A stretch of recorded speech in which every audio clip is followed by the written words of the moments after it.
Well, this time around, I think we need to talk about a game show on here. And what better show to use than the classic game show Match Game? Or, in this case, Match Game 73, as the full title was to differentiate it from the previous version of the show. Look it up, it's a long story. But for those that don't know about Match Game, the premise is simple.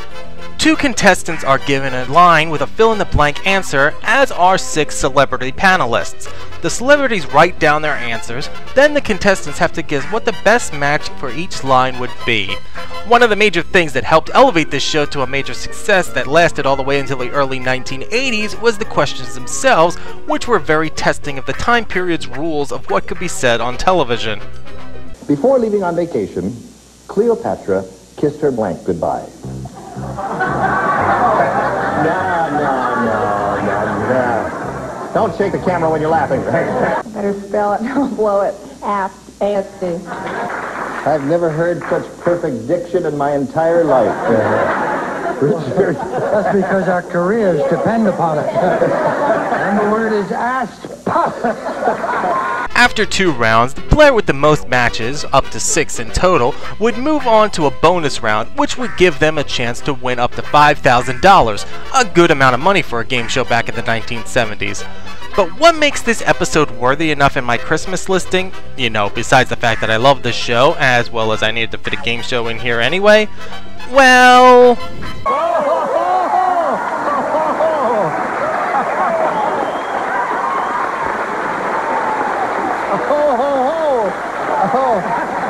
Santa's back. It's always fun to me to see a game show go above and beyond the normal, and with Match Game they did that with the late Charles Nelson Riley dressing up as Santa Claus.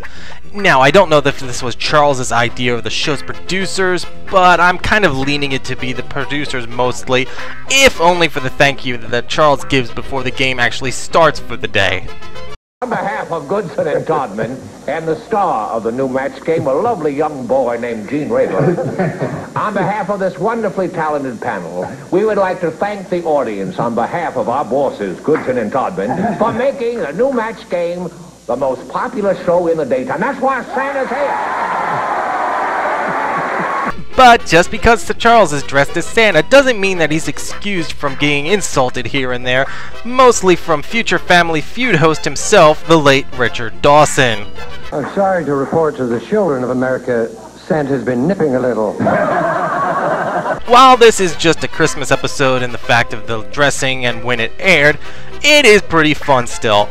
Though my only major complaint about it is that prize-wise, they didn't do anything special for the contestants on the show for Christmas, just sticking to the normal money amount. Personally, if I was in charge of the show back then, for the Christmas episode I would try to maybe double the amount just to be nice here.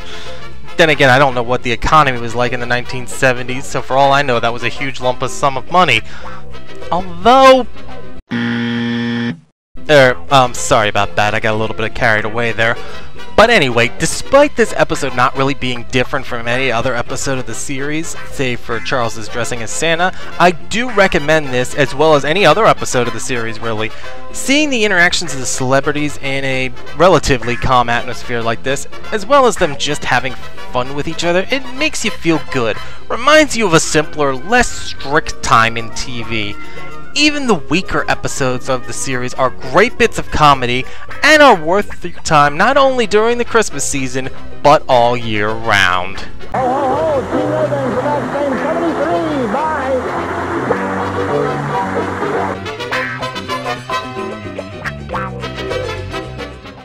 And I want to say one thing to Dickie Dawson. Next Christmas, he's not going to get anything from Santa. I'm afraid Santa's getting to be a pain in the ass.